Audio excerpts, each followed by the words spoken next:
A very good morning aspirants. आज हम पढ़ेंगे 29 जून 2023 के करंट अफेयर्स। आज की फर्स्ट न्यूज़ है first under water tunnel of Assam. Assam में पहली अंडर वाटर टनल बनाई जा रही है। ये कंस्ट्रक्ट की जाएगी नुमालीगढ़ एंड गोहपुर के बीच में ब्रह्मपुत्र रिवर के थ्रू। याद रखना है, इंपॉर्टेंट क्वेश्चन बनता है एग्जामिनेशन पॉइंट ऑफ व्यू से। सेकेंड न्यूज की ओर देखें। So state to set up a dedicated task force to combat the problem of drug menace. नशों की जो तस्करी है, नशों का जो सिलसिला चल रहा है स्टेट में, उससे फाइट करने के लिए एक प्रॉपर टास्क फोर्स बनाई जाएगी। कौन सी स्टेट के द्वारा? हिमाचल के द्वारा। अब देखिए, हिमाचल में टूरिज्म बहुत ज़्यादा है, तो वो आते हैं और यहाँ पे ड्रग्स का काफ़ी रहता है कि हाई हिल्स में ड्रग्स काफ़ी इजीली अवेलेबल होते हैं, तो वो करते हैं उस चीज़ को, है ना। अब आप लोगों को तो ज़्यादा पता होगा इस चीज़ के बारे में, तो बस उसी से रिलेटेड अब हिमाचल गवर्नमेंट ने डिसीजन लिया है, एक प्रॉपर टास्क फोर्स बनाई जाएगी इस प्रॉब्लम से कॉम्बैट करने के लिए। अब देखें, to take strict action against drug peddlers, जो होते ना कि बीच में तस्करी करते हैं, एक तरह से ड्रग डीलर्स होते हैं, उनके अगेंस्ट एक्शन लिया जाएगा। And rescue the youth from the clutches of drug abuse, और जो यूथ है हमारा, जो इन चीज़ों में फंस रहा है, उन्हें उससे थोड़ा दूर किया जाएगा। अब ड्रग मीनिंग्स यहाँ पे वर्ड यूज हुआ है, तो इसका मतलब क्या है? Excessive use of drugs. किसी भी, अब देखिए, ड्रग्स तो वैसे हमारे जैसे होता है ना, बीमारी कोई है उसको ठीक करने के लिए भी ड्रग्स का यूज होता है नॉर्मली, लेकिन जब एक्सेसिव कोई चीज हो जाती है तो फिर वो गलत हो जाती है ना, तो वही चीज यहाँ पे ड्रग मीनेंस कहलाती है। It can lead to physical, social और इमोशनल हार्म। फिजिकल लेवल पे आपको हार्म हो सकता है, सामाजिक स्तर पर, भावनात्मक स्तर पर आपको हार्म हो सकता है इससे। ठीक है। थर्ड न्यूज़ अगर देखिए तो यहाँ पे एक इंडेक्स के बारे में हम देखेंगे। रिसेंटली रिलीज किया गया है ग्लोबल कॉम्पिटिटिवनेस इंडेक्स। किसके द्वारा ये पब्लिश किया जाता है? IMD यानी कि international institute for management development के द्वारा। अब इस इंडेक्स में इंडिया का रैंक क्या रहा, टॉप किसने किया, ये सब हमें पढ़ना होता है। तो सबसे पहली चीज़, ग्लोबल कॉम्पिटिटिवनेस इंडेक्स किसने रिलीज किया, याद रखना है। इसमें टॉप किया डेनमार्क ने। इंडिया का रैंक इसमें रहा 40, और ये मेजर करता है टोटल 64 नेशंस के डेटा को, उसके हिसाब से ये इंडेक्स जारी करता है। 4 फैक्टर्स को इसमें कंसीडर किया जाता है, जो कि है economic performance, government efficiency, business efficiency and infrastructure. ठीक है जी। अब देखिए, हम पहुंच गए अपने 4th पॉइंट की ओर। इस पेज का लास्ट पॉइंट है, बट अगर आप न्यू है चैनल पे, आपसे रिक्वेस्ट है कि वीडियो के साथ में नोट्स बनाएं, बहुत ही ज़्यादा बेनिफिशियल आपके लिए प्रूव होंगे। डेली मैं सुबह 6 बजे करंट अफेयर्स की वीडियो अपलोड करती हूँ, कोशिश करती हूँ कि कंटिन्यू रह सके, एक कंसिस्टेंसी के साथ में अपलोड करूँ।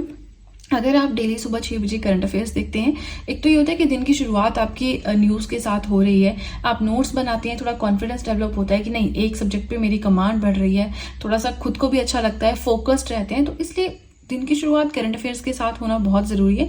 सेकेंडली, इसको सब्जेक्ट ना बनने दें। ये ना सोचें कि at the end of month मैं मैगजीन ले लूंगा, उससे पढ़ लूंगा, उससे फिर वो सब्जेक्ट बन गया ना। हिस्ट्री, पॉलिटी, ज्योग्राफी, इकोनॉमिक्स कम है हमारे पास पढ़ने के लिए, जो हम एक और इस चीज़ को भी सब्जेक्ट बना रहे हैं, है ना, तो ऐसा नहीं करना है। फाइन, नोट जरूर बनाएं, बस एक ही चीज़ के लिए मैं बार बार आपको एनकरेज करती हूँ। नाउ 4th पॉइंट हमारा आता है 1000 years old Jain sculptures found near which city और प्लेस। तो जैन स्कल्पचर्स यानी जैन जो धर्म है, वहाँ की कुछ मूर्तियाँ मिली हैं 1000 साल पुरानी। कहाँ पे मिली है? हैदराबाद में। हैदराबाद में कहाँ पे? जो एनिकापल्ली विलेज है वहाँ पे। नाउ हैदराबाद क्या है? पहले ये आंध्र प्रदेश की कैपिटल थी, but now Andhra Pradesh 2 states में डिवाइड हो गया है, बाइफिकेशन हुई है, एक तेलंगाना, एक आंध्र प्रदेश। तो तेलंगाना की कैपिटल है अब हैदराबाद। यहाँ पे 2 स्क्वायर पिलर्स मिले हैं, इन पिलर्स पे कुछ स्कल्पचर्स देखने को मिलेंगे, कुछ इंस्क्रिप्शंस भी देखने को मिलेगी। इन 2 स्क्वायर पिलर्स में से एक ग्रेनाइट का बना है और एक ब्लैक बेसाल्ट का बना हुआ है। ठीक है जी। अब देखिए, इसी के साथ हमारा फर्स्ट पेज हुआ कंप्लीट, और अब ज्यादा बातें ना करते हुए सीधे चलते हैं अपने नेक्स्ट पेज की ओर। आज का 5th पॉइंट है, in the last 10 years 1.6 million Indians renounced citizenship.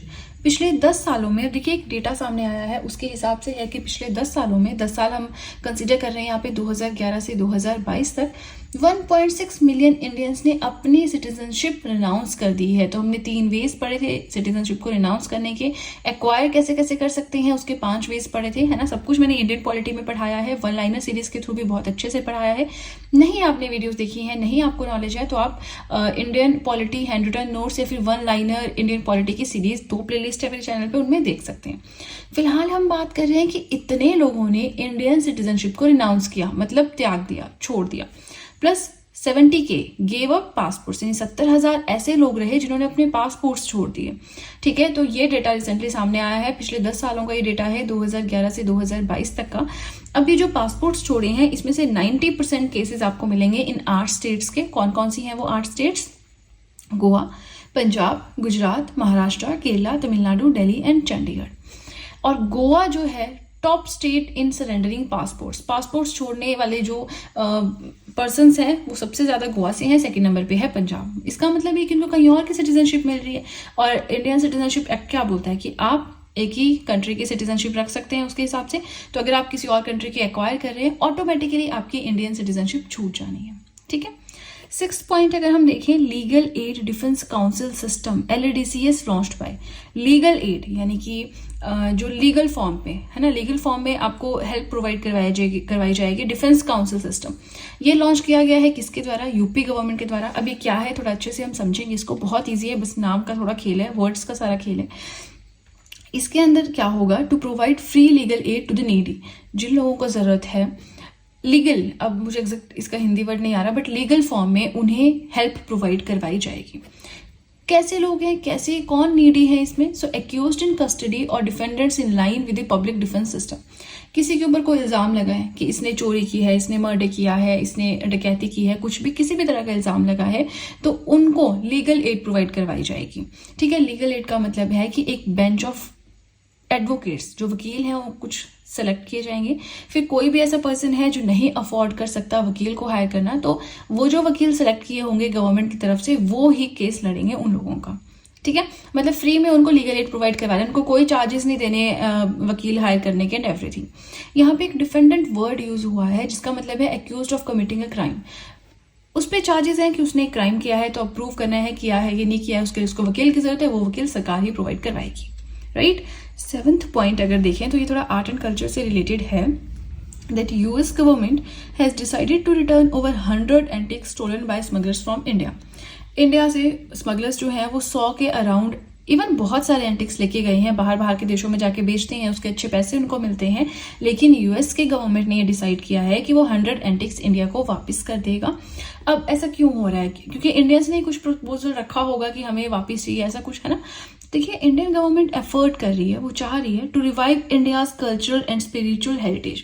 India का जो कल्चर है, इंडिया का जो हमारा ट्रेडिशन है, उसको प्रिजर्व करके रखें। तो कैसे रखेंगे? पहला तो होता है कि जो बोली है, भाषा है, पहनावा है, आगे से आगे की जनरेशन, अगर हम अपने पेरेंट्स की बोली, जो मेरी लोकल लैंग्वेज अगर मैं फॉलो कर रही हूँ, मतलब मैं अपनी हेरिटेज आके लेके जा रही हूँ। लेकिन अगर मैं ऐसा करती हूँ कि इंग्लिश पे ज़्यादा अपना रुझान रखती हूँ, कोई जैसे हिंदी ज़्यादा कमांड रखती हूँ, अपनी लोकल लैंग्वेज पे नहीं फोकस करती हूँ, तो वो आगे से जो मुझसे आगे वाली जनरेशन होगी वो भी नई इस चीज़ को सीखेगी, क्योंकि उनकी मदर को ही नहीं आता तो बच्चे क्या सीखेंगे, है ना। तो वो चीज़ हमारे पीछे रह जाती है। एक होता है ये। दूसरा, पहला हो गया कल्चर, आपके ट्रेडिशंस, आपका पहनावा, आपकी बोली। दूसरा हो जाता है जो हमारी एंटिक पीसेज हैं या फिर जो हमारे कुछ मॉन्यूमेंट्स टाइप हैं, है ना ये। तो ये एंटिक्स भी उसी का हिस्सा है, जो सेकेंड वाला पार्ट है। अब इंडिया एफर्ट कर रहा है to revive India's cultural and spiritual heritage. इसके अंदर वो क्या कर रहे हैं? Bringing back Indian artefacts and antiques around the world. दुनिया में अलग अलग जगह पे जहाँ भी इंडियन कुछ है, आर्टिफैक्ट्स है या कुछ भी है, तो उसको वापस ला रहे हैं। अभी तक 251 जो है अराउंड इसके वो वापस ला चुका है। ठीक है जी। अब देखिए, इसी के साथ हम पहुंच गए हैं आज के लास्ट पॉइंट की ओर। आपसे रिक्वेस्ट है, वीडियो पसंद आए तो लाइक बटन फटाफट से प्रेस कर दें। 8th पॉइंट हमारा है award by Indian medical association under the category of community service. IMA, Indian medical association के द्वारा एक अवार्ड दिया गया है कम्युनिटी सर्विस कैटेगरी में। किसे दिया गया है? डॉक्टर के वेणुगोपाल को दिया गया है। ये जो इंडियन मेडिकल एसोसिएशन है, एक अवार्ड फंक्शन इनके अंडर हुआ था IMA के हेडक्वार्टर्स न्यू दिल्ली में। IMA कब सेटअप हुआ है? 1928 में। नाउ ये अवार्ड जो दिया जाता है अंडर कम्युनिटी सर्विस, ये दिया जाता है, this award has been constituted to commemorate the national doctors day.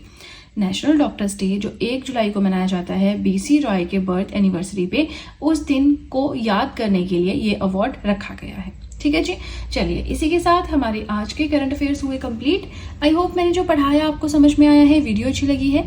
और अगर वीडियो अच्छी लगी है तब तो बहुत ही ज़्यादा अच्छे से पता है कि क्या करना है। जल्दी से कर दीजिए चैनल को सब्सक्राइब, बेल आइकन को कीजिए प्रेस, सो दैट मैं जैसे कोई वीडियो अपलोड करूँ सबसे पहले नोटिफिकेशन आपके पास पहुंचे। प्लस जो भी आपके फ्रेंड्स हैं जो भी गवर्नमेंट एग्जाम्स के लिए प्रिपेयर कर रहे हैं, उनके साथ भी मेरे चैनल का लिंक जरूर शेयर करें, so that in hand written notes का उन्हें भी कुछ फायदा हो सके। तो चलिए फ्रेंड्स, आज के लिए इतना ही। अब हम मिलेंगे नेक्स्ट वीडियो में। So that's it and see you soon.